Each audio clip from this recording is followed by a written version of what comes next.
যাব ঘোজাডাঙ্গায় এই মুহূর্তে কাঁটা তারের সম্পূর্ণভাবে কমপ্লিট হয়। সেখানে এই মুহূর্তে দাঁড়িয়ে কি পরিস্থিতি ছবি উঠে আসবে, অর্ণব তুলে ধরবে। অর্ণব, এই মুহূর্তে ঘোজাডাঙ্গায় রয়েছে অর্ণব। একদিকে যেমন কাজ চলছে সুখদেবপুরে কাঁটা তার লাগানোর, অন্যদিকে অর্ণব তুলে ধরো ঘোজাডাঙ্গা সীমান্তের কি ছবি, সেখানে কতদূর হলো কাঁটা তারের কাজ।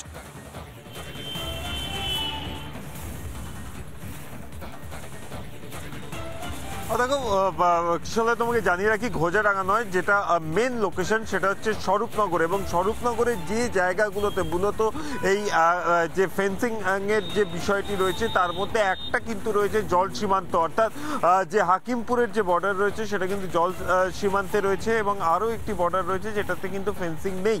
এবং এই যে জায়গাগুলো, সেই জায়গাগুলোর ক্ষেত্রে কিন্তু যদি দেখা যায়, যেটা আমরা সকালবেলায় ঘোজাডাঙ্গাতেও যে চিত্র দেখেছিলাম, যে সেখানে স্থলবন্দর রয়েছে, সেখানে বাণিজ্যের বিষয় রয়েছে, সেখানে সকাল থেকেই কিন্তু যথেষ্ট কড়াকড়ি নিরাপত্তার যে স্থলবন্দরের পার্কিং লটগুলো রয়েছে সেখান থেকে গাড়িগুলো বেরোনোর পর প্রতিটাকে কিন্তু চেক করা হচ্ছে। এবং তার পাশাপাশি যারা ওই বর্ডার এরিয়া অর্থাৎ বর্ডারের যে ক্যাম্প রয়েছে সেই ক্যাম্প সংলগ্ন এলাকায় যাচ্ছেন তাদের প্রত্যেককে চেক করা হচ্ছে, ভ্যালিড আইডি চেক করা হচ্ছে, তারপর কিন্তু তাদেরকে যেতে দেওয়া হচ্ছে। অর্থাৎ নিঃসন্দেহে বলা যায় যে উত্তর 24 পরগনার যে কটা বর্ডার এরিয়া রয়েছে এবং সেই বর্ডার এরিয়ার মধ্যে যেগুলো স্থলবন্দরের সঙ্গে যুক্ত বা স্থলবন্দরের কাছাকাছি যে বর্ডারগুলো রয়েছে প্রতিটা জায়গায় কিন্তু তৎপরতা বেড়েছে। এবং তার পাশাপাশি যে সমস্ত জায়গায় এখনো পর্যন্ত ফেন্সিং দেওয়া যায়নি সেই সমস্ত জায়গায় যাতে ফেন্সিং এর কারণে যাতে অনুপ্রবেশ না ঘটে তার জন্য কিন্তু যে ওয়াটার বডি রয়েছে সেখানে যেমন টহলদারি বেড়েছে, তার পাশাপাশি কিন্তু বেশ কিছু জায়গা আগে থেকে, অর্থাৎ যদি দেখা যায় যে বেশ অর্ণব একটু সঙ্গে থাকো, আমাদের সঙ্গে আমাদের 4 জন প্রতিনিধি রয়েছেন একদম সীমান্তে, যেখানে বিএসএফ কাজ করছে, যেখানে এই মুহূর্তে দাঁড়িয়ে অত্যন্ত নিরাপত্তা বাড়িয়ে তোলা হয়েছে, সেই ছবি তুলে ধরছে টিটপ, ভাস্কর, অর্ণব এবং ইন্দ্রাশিস। তবে আমি যাব এই মুহূর্তে সাদ্দাম হোসেনের কাছে। সাদ্দাম হোসেন হচ্ছেন জাতীয় নিরাপত্তা পরিষদ বাংলাদেশের প্রতিনিধি। দাদার রিপাবলিক বাংলায় আপনাকে স্বাগত। আজকে একটু হলে কি মনে হচ্ছে যে আপনাদের বিজিবি একটা লজ্জাজনক কাজ করে ফেলেছে? আজকে কি আপনারা ভারতীয়দের কাছে ক্ষমা চাইবেন? আপনাকে সকাল সকাল সুযোগ দিচ্ছি, সকাল 10টা বাজে। আচ্ছা, মানে আপনার প্রেজেন্টেশনটা অত্যন্ত আপত্তিকর ইন দ্য সেন্স যে আপনি মানে যেই ভাষায় কথা বলছেন এটা একটা দেশের একটা দায়িত্বশীল গণমাধ্যমের ভাষা হতে পারে না। আপনি একেবারে আম জনতার মতো কথা বলতে পারেন না। আমি শেষ করি। আমি কি সাদ্দাম বাবু 1 মিনিট, আপনার বিজিবির কাজ আমাদের দেশে আমরা কাঁটাতার লাগাবো, আপনারা চোরাচালানকারী পাঠাতে পারবেন না বলে আপনারা আটকাচ্ছেন বটে, আপনাদের বিজিবি আটকাচ্ছে বটে, আপনাদের চোরাচালানকারীরা এসে বিএসএফ এর থেকে বন্দুক টানছে বটে। ওই বন্দুক দেখেছেন? যদি একবার চলে তাহলে গোটা বাংলাদেশে কিন্তু তোলপাড় হয়ে যাবে। দিবেন তো? আমার কাছে আপত্তিকর আপনার কাজ, আপনার বিজিবির কাজ। আপনি কি সরি বলছেন আজকে?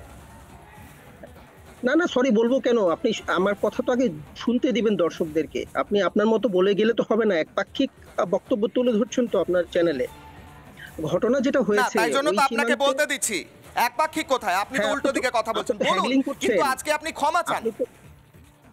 আপনি থ্যাগলিং করছেন। আমি ক্ষমা চাইবো কি চাইবো না সেটা কি আপনার কথায় নির্ধারিত হবে? না, সুবুদ্ধি সম্পন্ন মানুষ হলে ক্ষমা চাইতেন অবশ্যই, কারণ বিজিবি একটা ভুল করেছে। বাচ্চারা ভুল করে, ছোটরা ভুল করে, বড়রা ক্ষমা করে। কথা বলেই যাচ্ছেন, তাহলে কি আমি বের হয়ে যাব? আপনি কথা বলেই যাচ্ছেন। আপনি বলুন, আপনি আজকে লজিকের সঙ্গে কথা বলুন দেখি।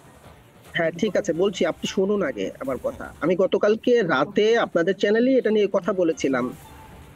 আপনারা হয়তো জানেন না যে 1971 সালে বাংলাদেশের ওই সীমান্তের প্রায় 5 কিলোমিটার জায়গা ভারত অবৈধভাবে দখল করে রেখেছিল 71 সালের পর থেকে। এখন ওই অবৈধ দখলকৃত জায়গায় ভারত যদি কাঁটাতারের বেড়া নির্মাণ করে স্থায়ীভাবে ওই জায়গাটাকে নিজেদের করে নিতে চায়, সেক্ষেত্রে আমাদের যে সীমান্ত অবৈধভাবে দখল করেছিল মানে কি? 1971 সালে আপনাদের বিজিবি এবং বিএসএফ এর মধ্যে একটা চুক্তি স্বাক্ষর হয়েছিল, বাংলাদেশ ভারতের মধ্যে চুক্তি স্বাক্ষর হয়েছিল। আপনি জানেন না? একটু পড়াশোনা করে নিয়ে যদি আসতেন তাহলে জানতেন সেই চুক্তি স্বাক্ষরিত হয়েছিল এবং সেই গোটা এলাকা ভারতের কাছে চুক্তিবদ্ধভাবে রয়েছে। কোথাও কোনো অবৈধ কাজ ভারত করে না। আপনারা অবৈধভাবে এটা আপনি না ভুল অবৈধ জানেন। কোথায় কোথায় প্রমাণ আছে? ইউনাইটেড নেশনস রাষ্ট্রসংঘে আছে আপনাদের কোনো প্রমাণ? কোথায় আছে প্রমাণ যেটা অবৈধ? হ্যাঁ প্রমাণ আছে। আমি বলছি, আপনি যদি বারবার আমাকে ডিস্টার্ব করেন তাহলে আমার বক্তব্যটা আমি দিতে পারবো না। আপনি আমি কি ভুল চলে যাবো বলছেন শেষ হয়ে? তো, ভুল তো বলতে দিতে না, পারেন আমি না, ভুল আপনি বলছি অবৈধ না তো, বলছেন, আপনি ভুল বলছেন। আপনি। আমি ভুল বলছি না, আপনি ভুল বলছেন। চলেন প্রমাণ দেই। আপনি যে বলছেন সেটা আপনাদের ভূমি, আর এর প্রমাণ দিতে পারবেন? বাট আমি প্রমাণ দিতে পারবো যে এটা আমার ভূমি। এটা 47 সালের যে সীমান্ত, সেই সীমান্তের মানে অধীনে আমার ভূমি। আমি সেটা প্রমাণ দিতে পারবো। আপনি 1947 অবৈধভাবে সালে দখল করে রেখেছেন। 1947 সালে আগে আপনারা ভারতবর্ষের একটা অংশ ছিলেন, তারপর আপনাদের পাকিস্তান অত্যাচার করে, আপনাদের 30 লক্ষ লোককে মেরে দেয়, ভারত গিয়ে আপনাদের বাঁচায়, তারপর চুক্তি হয়। আপনি বলেন একটু সঙ্গে থাকুন, আমাকে একবার আপনাকে পরিস্থিতি দেখাই, আপনাকে পরিস্থিতি দেখাই। সাদ্দাম বাবু আসছি আপনার কাছে, পরিস্থিতি দেখাবো, একটু অডিও ডাউন যাবো সরাসরি এই মুহূর্তে। ইন্দ্রাশিস, 1 মিনিট দেখুন পরিস্থিতি। ইন্দ্রাশিস, সাদ্দাম বাবু রয়েছেন বাংলাদেশ থেকে, বাংলাদেশের অনেক দর্শক এই মুহূর্তে দেখছেন। সীমান্তে পরিস্থিতি দেখাও ইন্দ্রাশিস। এই বাংলাদেশে যারা এসে ভারতের ওপর এই ছোট্ট ছোট্ট টয় গান নিয়ে কিংবা চোরাচালানকারীরা এসে আক্রমণ করার দেখানোর চেষ্টা করছিল, এই মুহূর্তে কি পরিস্থিতি ইন্দ্রাশিস দেখাও। ইন্দ্রাশিস যদি শুনতে পাও।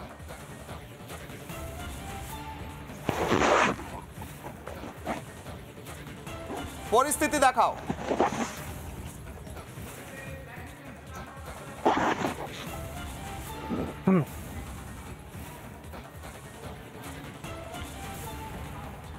ইন্দ্রাশিস, এই মুহূর্তে কি পরিস্থিতি? তুমি একদম সীমান্তে রয়েছো, নিরাপত্তার পরিস্থিতি দেখাও, কারণ বাংলাদেশ দেখো, এই থেকে মুহূর্তে আমি যে জায়গাটা দাঁড়িয়ে রয়েছি সেটা হচ্ছে সাগরপাড়া সিংপাড়া সীমান্ত, এবং এই যে সিংপাড়া সীমান্ত সেই জায়গাটা কিন্তু একেবারে খোলা এখনো পর্যন্ত রয়েছে, কাঁটাতারহীন। তবে গতকালকে যে ঘটনা ঘটেছে কিশলয়, তারপরে কিন্তু এই এলাকাতে কাঁটাতার বসানোর প্রক্রিয়া ইতিমধ্যেই শুরু হয়েছে।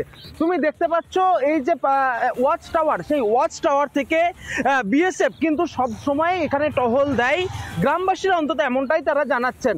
এই মুহূর্তে একজনের সঙ্গে কথা বলছি যে আপনারা তো এখানে তো প্রতিদিন আসেন, চাষবাস করেন, বিএসএফ কিভাবে টহল দেয় এইখানে? এখানে নিয়মিত ভাবে টহল দেয়। নিয়মিত টহল দেয়, আপনাদের কোনো সমস্যা নেই? আমাদের কোনো প্রবলেম নেই। এইখানে কাঁটাতার দেওয়ার কাজও তো শুরু হচ্ছে। হ্যাঁ, কাটা শুরু হচ্ছে। এই যে গতকালকে মালদাতে আমরা দেখলাম যে কাঁটাতার দিতে গিয়ে ওই দিক থেকে বাংলাদেশের লোকজন এসে একেবারে নির্লজ্জের মতন তারা আক্রমণ করছে। এইখানে যদি হয় আপনারা কি রুখে দেবেন?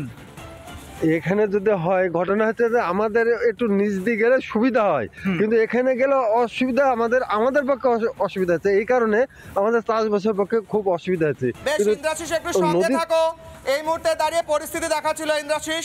নানা ধরনের কন্টেন্ট দেখার জন্য লাইক করুন, শেয়ার করুন আমাদের ফেসবুক পেজ, সাবস্ক্রাইব করুন আমাদের ইউটিউব চ্যানেল। পাশাপাশি অন্যান্য ব্রেকিং নিউজের জন্য অবশ্যই চোখ রাখুন রিপাবলিক বাংলায়।